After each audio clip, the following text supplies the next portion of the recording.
Good morning, children. Good morning, ma'am. Good morning, ma'am. Good morning, ma'am. We were learning about different types of algae, and two classes we completed, brown algae and green algae.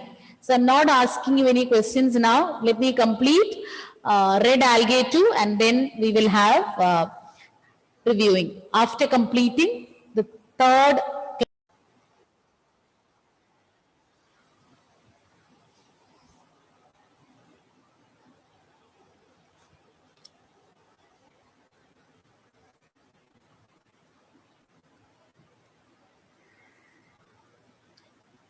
red algae or Rhodophyceae. They are having red thalli. Thallus already you know, undifferentiated plant body. So they have got a red thallus, and this red color is due to the presence of the red colored pigment known as R-phycoerythrin. R-phycoerythrin.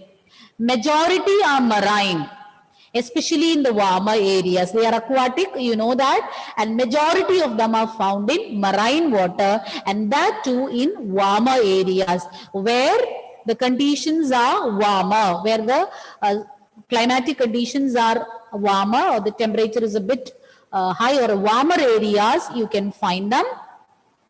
They are found in both well-lighted regions close to the surface of water and even at great depths in the oceans where relatively little light penetrates. That's very important point to note. You cannot find all types of algae or all classes of algae in those little lighted zone.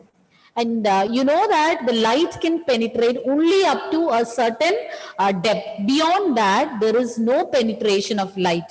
And you know, if plants have to carry out photosynthesis, they need the presence of sunlight.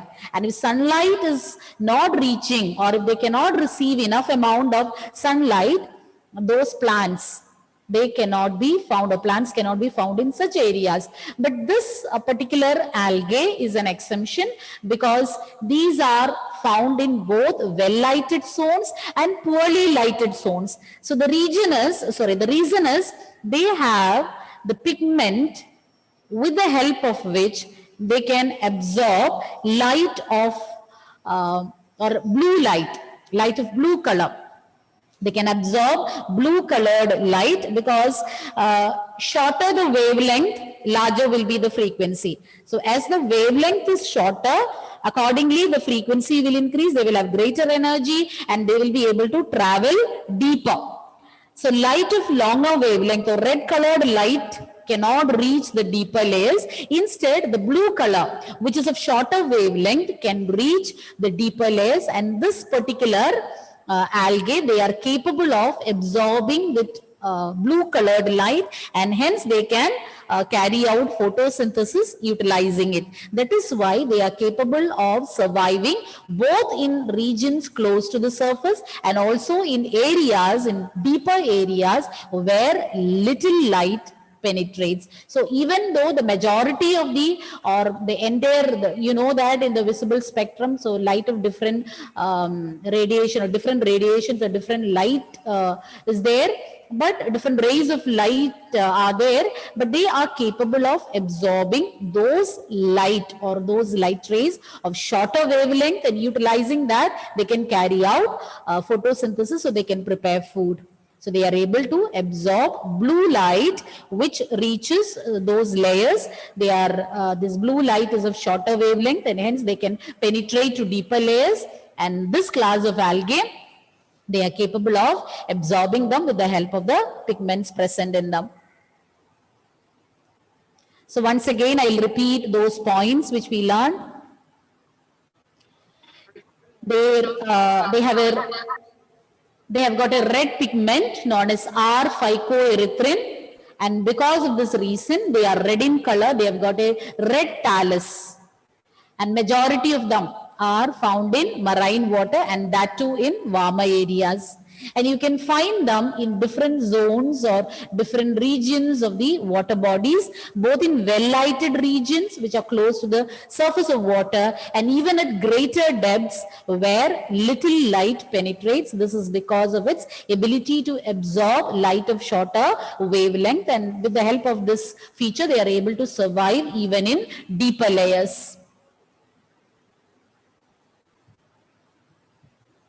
Most of them are multicellular, and some of them they are having a very complex body organization. So they are, majority of them are multicellular, and they are provided with a very complicated body organization. And here the storage form of food is Floridian starch. That's also a carbohydrate. You already learned about laminarin, mannitol, then protein, oil droplets, starch, etc. in the other classes of algae. And here the main storage form of food is Floridian starch, which is very much similar to amylopectin and glycogen. Amylopectin and glycogen, these are also carbohydrates, and this Floridian starch, in terms of structure, it is very much similar to glycogen. Excess amount of glucose is getting converted to glycogen and stored. Amylopectin is also another example for a carbohydrate. Example, Polysiphonia, Porifera, Gracilaria, and Gelidium. So these are some of the examples of red algae. So you should be thorough with the examples for red algae, green algae, and also brown algae. You should not get confused. At least 3 examples you should learn. Once again, the storage form of food is Floridian starch, and this Floridian starch is a complex carbohydrate, and it is similar to amylopectin and glycogen, other 2 carbohydrates in terms of its structure. And some of the examples include Polysiphonia and Porifera, Gracilaria, and Gelidium. You can see the pictures of all those algae over here, and you can see one point is common. All of them are found in red color. Now moving on to the methods of reproduction. Just like in, yes? Last slide. I will show all those slides which we have completed. I will be showing it again. Reproduction is by means of vegetative propagation, asexual reproduction, and sexual reproduction. Vegetative reproduction is by means of fragmentation. Fragmentation means the thallus will break into small fragments, and each fragment will be able to grow into a new thallus. And asexual reproduction is by means of spores. But to be noted here, these are non-motile spores. Spores are not capable of movement in the case of red algae. Then sexual reproduction, it takes place by means of oogamous fusion. Oogamous fusion also you have learned. Here the fusion is taking place between a large female gamete and a small male gamete, but these gametes are non-motile. That is to be noted. It's oogamous fusion, but the gametes are not motile. They are not capable of movement. And once fertilization is completed, the developmental stages are very complicated. Once fertilization is completed, it involves different stages of development which are very complex. So it has got complex post-fertilization developments. So before we go to the comparison, I will show you the points that we had learned already about red algae. The pigment present in red algae is R-phycoerythrin, and that is the reason for the red color of this algae. They all are having red colored thallus, and R-phycoerythrin, the pigment, is responsible for this. And they are found in marine habitat, especially in the warmer places, warmer areas. And another important feature of this class of algae is that they are able to survive both in the well-lighted zones which are close to the surface of water, and also in the deeper layers where very little light penetrates. It is because they have, with the help of the pigments present in them, they can absorb light of shorter wavelength. Only light of shorter wavelength can penetrate into the deeper layers. So because of the presence of the pigment present in them, they are capable of surviving even in the low lighted areas. and they are multicellular. They have got a complex body organization. The storage form of food is a Floridian starch, which is similar in its structure to amylopectin and glycogen. Three of them are carbohydrates, and the examples include Polysiphonia, Porphyra, Gelidium, and Gracilaria. So when we learned about the economic importance or economic significance of algae, we had learned about Gracilaria and Gelidium. Hope you are remembering the points. Next is about reproduction. Just like in any other algae, here also vegetative propagation, asexual reproduction by spores, and also sexual reproduction takes place. Asexual reproduction is by means of non-motile spores, and vegetative propagation is by means of fragmentation. In fragmentation, you know that the thallus will break into small fragments, and each fragment will be able to grow into a new thallus. And here the sexual reproduction is taking place by means of oogamous fusion. You have learned the differences between different types of fusion. Oogamous, isogamous, and isogamous, etc. And in oogamous fusion, you know that here the fusion is between a large, usually what we have learned is a large non-motile female gamete with a motile smaller male gamete. But here the gametes are non-motile, and here the post-fertilization involves some complex changes or complex developmental stages. So that's about red algae. Aditya Dev, your doubts are clear. You could note down the points, Aditya? Yes, ma'am. Okay. Next, we are going to learn a comparison between different types of, three types of algae. Already we had learned, just a minute children, comparison between all the three.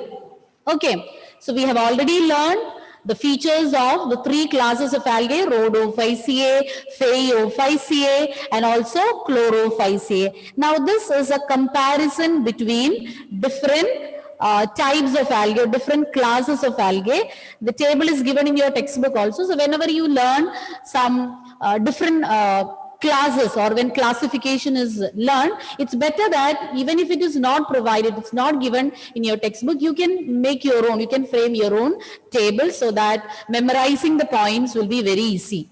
Okay, to begin with, the first one, the common names are green algae. Chlorophyceae is green algae. Remember the term chlorophyll. So Chlorophyceae, green algae. Phaeophyceae, brown algae. Rhodophyceae, red algae. Remember rhod and red. Similar words. So red algae. If you can remember Chlorophyceae is green colored and Rhodophyceae red, it is easy to remember. Brown algae are included under the class, or they come under Phaeophyceae. Now moving on to the second point, major pigments. Now let's compare what are the different pigments present in these different classes. So Chlorophyceae, they contain pigments chlorophyll A and chlorophyll B. Whereas Phaeophyceae, they have chlorophyll A, chlorophyll C. And one more pigment is present, which you call as fucoxanthin. You already learned it contains pigments like xanthophyll and carotenoids, and the major xanthophyll pigment is fucoxanthin, which is giving its different shades of color from olive green to brown. Okay. Now, Rhodophyceae. So in the theory part where the explanation is given in your textbook, they have mentioned only about R-phycoerythrin. But chlorophyll A and D are also present. Apart from R-phycoerythrin, chlorophyll A and D are also present. So once again, the different pigments present in them are chlorophyll A and B in Chlorophyceae, chlorophyll A, C, and fucoxanthin in Phaeophyceae. You can even mention xanthophyll and carotenoids, and out of which fucoxanthin is one of the major xanthophyll pigment. Then Rhodophyceae, R phycoerythrin is a major pigment. Apart from that, chlorophyll A and D are also present. Then coming to the storage form of food, starch. Apart from starch, even protein and oil droplets also can be stored. In the table given in your textbook, only it is mentioned about starch, and it can even store proteins and also oil droplets. Then coming to Phaeophyceae, mannitol and laminarin.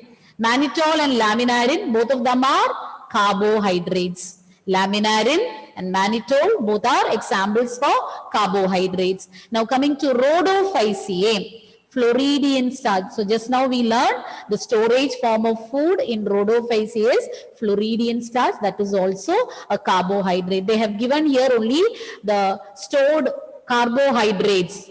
Okay, about protein and oil they have not mentioned, because only the carbohydrate form which is stored as food they have mentioned. So starch is found in Chlorophyceae, Phaeophyceae stores mannitol and laminarin, and Floridian starch in Rhodophyceae.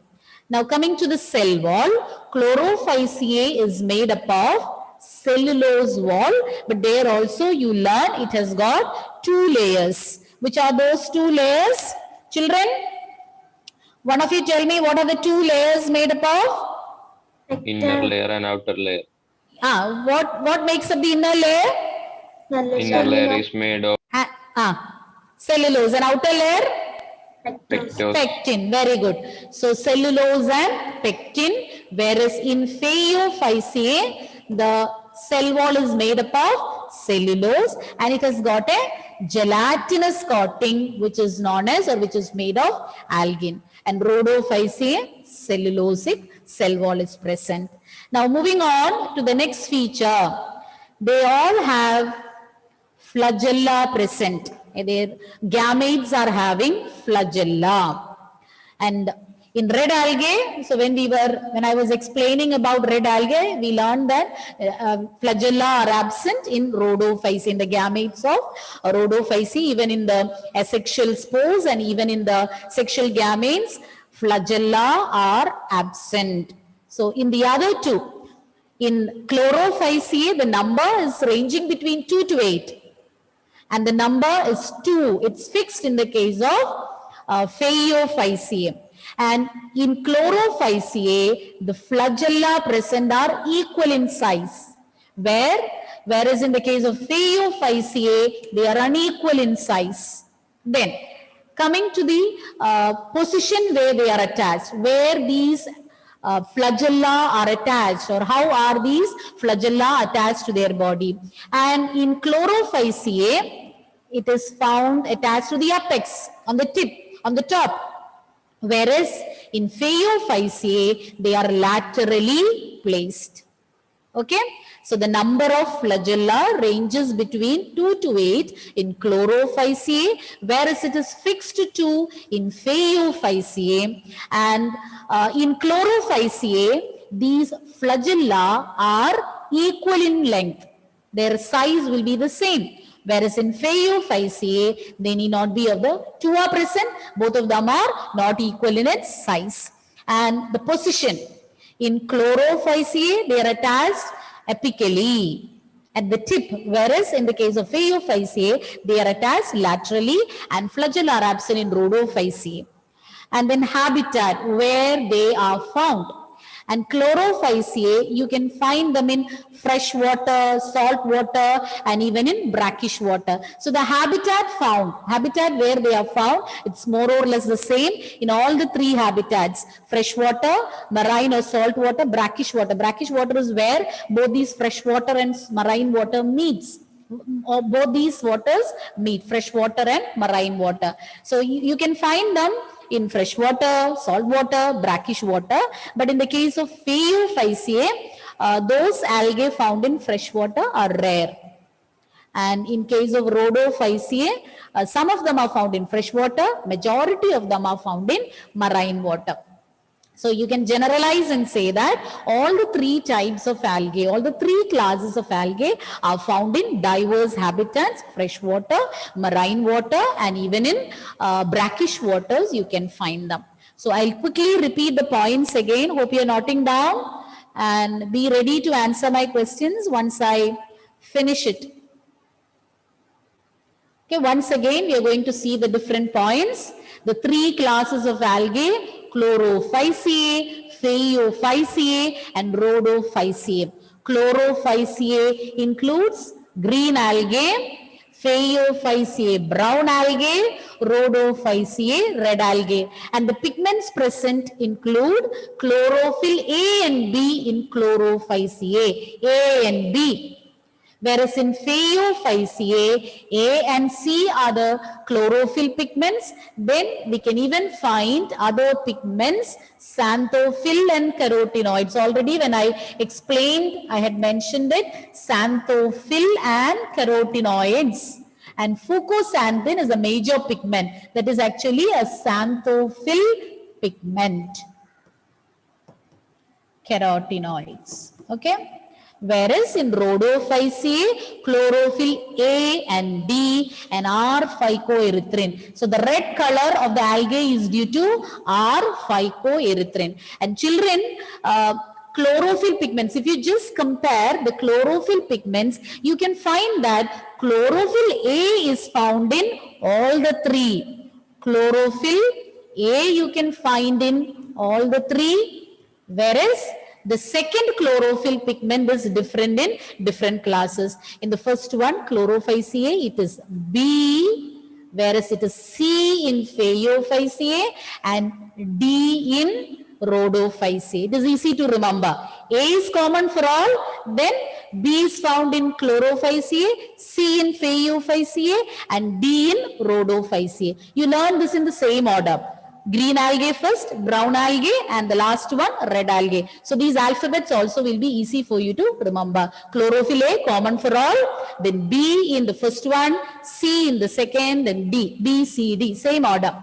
Okay, storage form of food is starch in Chlorophyceae. You can even mention about proteins and oil droplets present. Then Phaeophyceae consists of mannitol and laminarin, whereas Floridian starch is found in Rhodophyceae. Coming to the cell wall, Chlorophyceae has got a cell wall made of cellulose. It has got two layers, and inner layer is made up of, see, one is made up of pectin, the other one is cellulose. An inner cellulosic layer and outer layer made of pectin. Then Phaeophyceae, cellulose, cell wall is present, but it is having a gelatinous coating, which is made of a substance known as algin. Algin, the gelatinous coating found in alga, algin. Then in Rhodophyceae, a cellulosic cell wall, knows for the additional layers or additional coatings are not there in Rhodophyceae. Then flagella in Chlorophyceae, the number is between 2 to 8, equal in size, apically attached. And in Phaeophyceae, 2 are present, unequal, laterally placed. In here, these are absent. And habitat, all the three are found in freshwater, marine water, and even in brackish waters. Any doubts? Any doubts, children? Understood. You will be able to recollect the points if I ask? Yes. Okay. Nimida is so happily shaking her head. I'll start with you. First point of difference you can say. What is the first difference? There like a common name is for chlorophyll. And that I don't need. Other point. Common name, no problem. That we can skip. Rest of the points you can say. Yeah, the pigment present in Chlorophyceae is chlorophyll A and B, and in Phaeophyceae it is chlorophyll A and C, and xanthophyll and carotenoid. And in Rhodophyceae it is chlorophyll A, D, and R phycoerythrin. Very good, very good. And the next point, Eva. Any point you can choose, whether it is flagella or cell wall. Yes. In Chlorophyceae, the Which point you going to say? I was going to talk about the pigments. She told already. Go for the cell wall or storage form of food.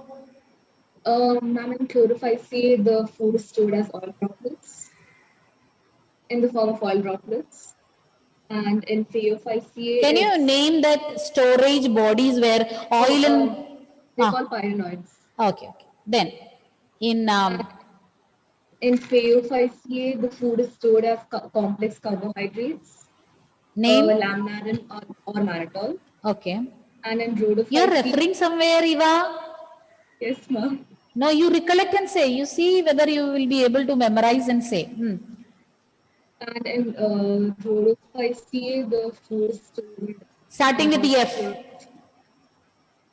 Floridian starch. Floridian starch. Okay, next point, Tushar. Tell about its cell wall. Oh, or else, which one you want to say? No problem. All the three algae are found in fresh water, salt water, and Brackish water. You chose the easiest one, no? Okay, Adulya, another point. Cell wall of chlorophyceae has cellulose and pectose. Then cell wall of rhodophyceae has cellulose and algin. And cell wall of phaeophyceae has cellulose and algin. And cell wall of rhodophyceae has cellulose. Okay. Then, Alina, Jason, another point. Tell me about the flagella present in them.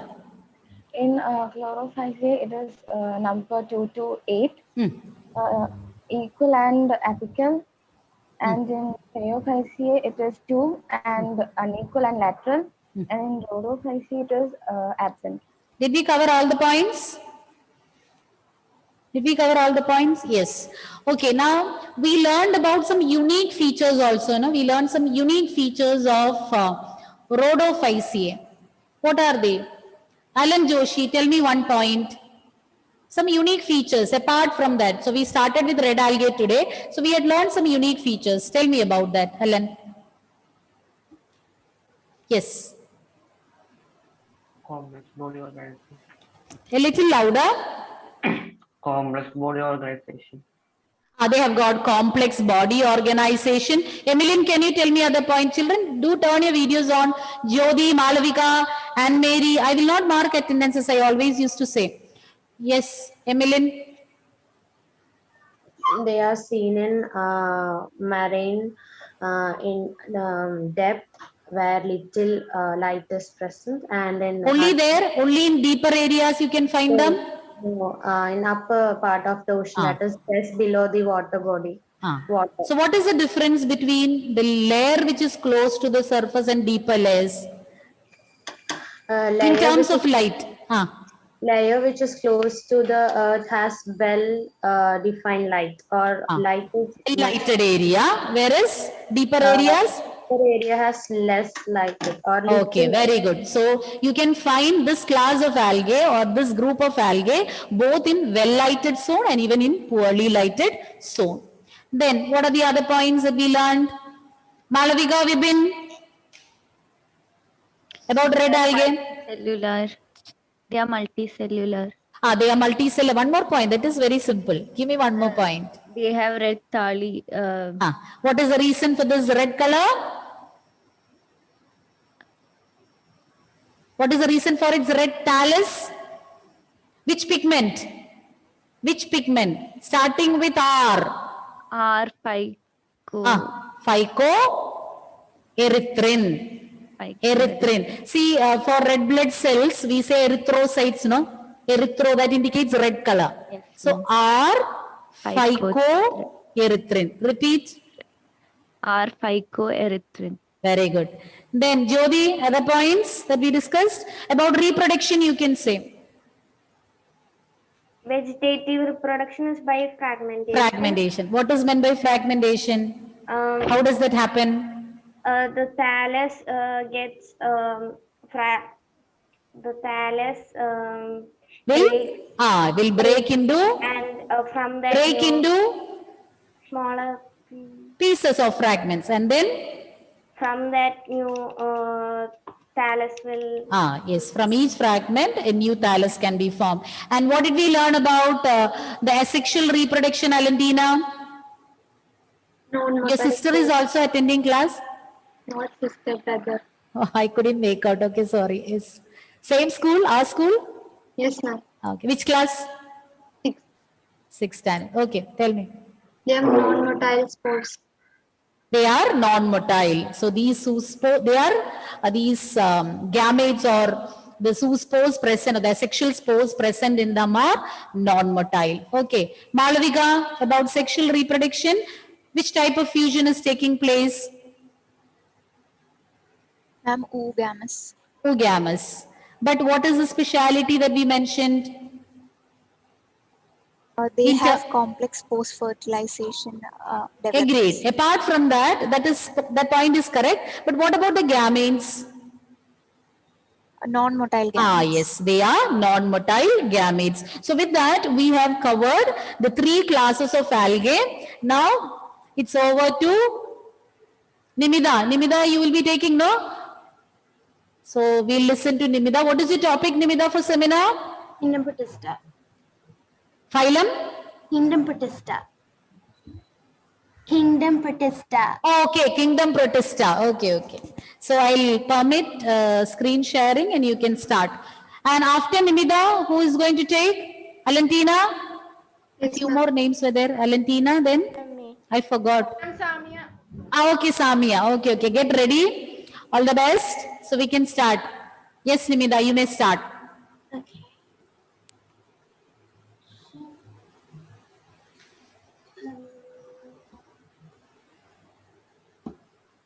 In the beginning itself, you're giving us thank you. Oh, sorry. Simply said, Nimida. Okay.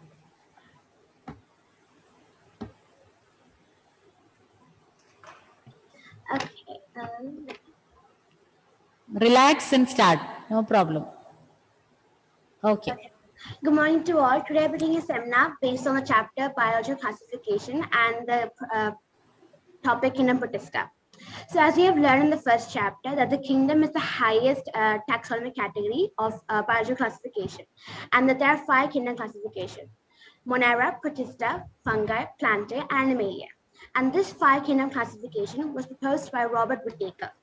The classification was based on cell structure, thallus organization, that is, if the body of the organism does not differentiate into stems, roots, or leaves, mode of nutrition, if they're autotrophic or heterotrophic, reproduction, if they reproduce asexually or sexually, and phylogenetic relationship, that is, it refers to a related time in the past where the species shared a common ancestor. So out of these 5 kingdoms, today we're taking the topic Kingdom Protista. Kingdom Protista. So the word protista means first of all or primordial. It includes single-celled eukaryotes. Eukaryotic cells are those cells which have a well-defined nucleus and also have a DNA inside them. Prokaryotic cells are those cells which do not have a nucleus and their DNA is present in the cytoplasm. So these protistas are primarily aquatic and it forms a link with plants, animals, and fungi, meaning they share some similar characteristics. For example, some protistas have chloroplasts, just like plant cells do. Some protistas have cilia to help them to move, just like animal cells do. And some protistas reproduce through spore formation, just like fungi do. So they reproduce asexually by They reproduce asexually by budding, binary fission or multiple fission, and sexually by conjugation, that is, exchange of genetic material between 2 protists. This kingdom protists were divided into 5: protozoans, dinoflagellates, chrysophytes, euglenoids, and slime bugs. First is chrysophytes. They are found in freshwater and marine environment. They are microscopic and float passively in water currents called planktons, and these planktons are marine drifters. So there's 2 basic types of planktons, which is phytoplankton, plants, and zooplankton, animals. These planktons are food sources for those organisms living in aquatic environment. And most of them are photosynthetic. It includes diatoms and golden algae called desmids. And this golden pigment is caused by fucoxanthin and also due to the presence of oil droplets present in these desmids, which they store as a source of food. What are diatoms? Diatoms are organisms which have cell walls made of silica and form two tightly fitting halves called epivalve and hypovalve, which fit together as a soap box. So they play an important ecological role on a global scale. So they're responsible for 20% of carbon fixation, that is, they absorb the carbon and release out oxygen, and 40% of marine primary productivity, that is, they form the basis of the food chain.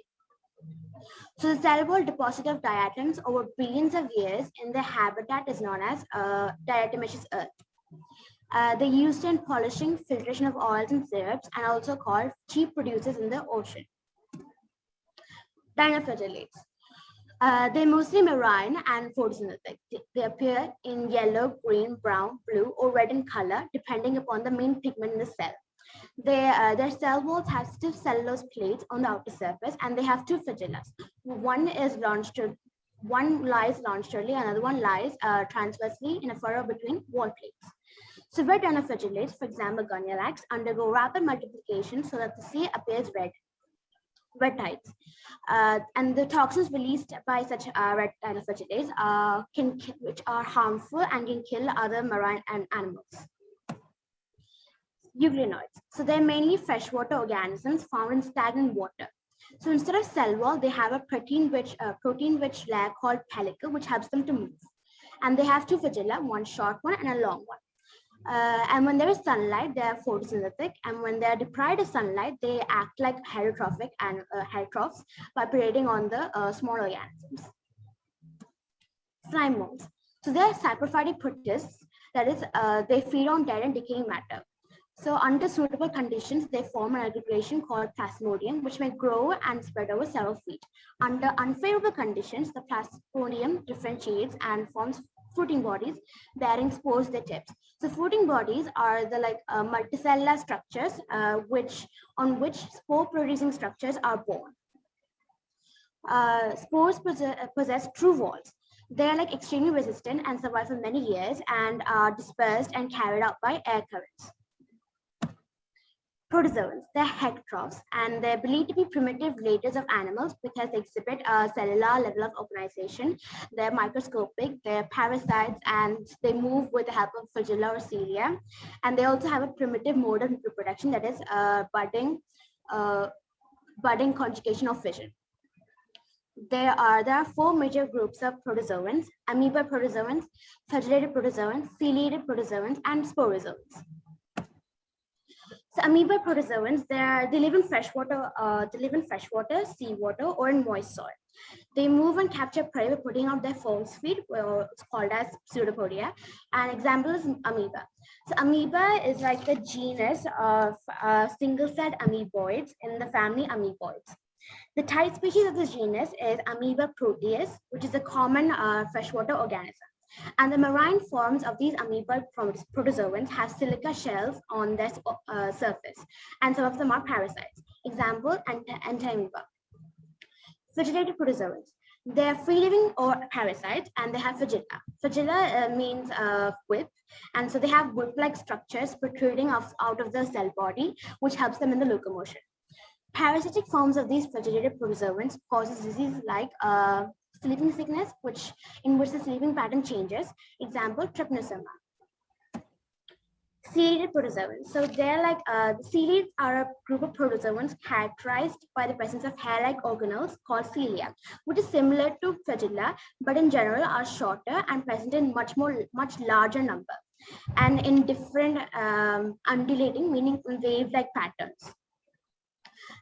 So they also have a cavity called gullet, which opens to the outside, and due to the movement of the gullet, water and food enters into the due to the movement of cilia, water and food enters into the gullet. Example, Paramecia. Sporozoans. So sporozoans includes parasitic non-motile protozoans, and they have an infectious spore-like stage in their life cycle. Example, Plasmodium, also known as malaria parasite, and it causes malaria. That is all. Thank you.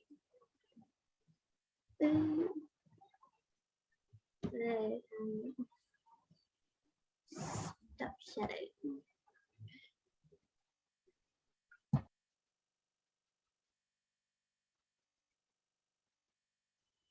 You're muted. Ma'am, you're muted. Ma'am. Ma'am, your audio is muted. Okay, well done, Nivedha, but I felt you were going a bit fast. Okay, only that was the problem, and I think you might have got tired of explaining. Maybe because if the topic was short, you could have explained some more, no problem, but you did well, and hope you are thorough with the topic. No doubts, no children? No doubts, no? So others can continue next class. And Nivedha, one more thing, those examples, now after writing the examples, you don't have to put a full stop. Okay, avoid that and write the scientific names like paramecium, all those you can write in italics. Okay, when you write for the exam also, keep that in mind. Okay, thank you children. We'll continue next class. Thank you. Thank you, ma'am.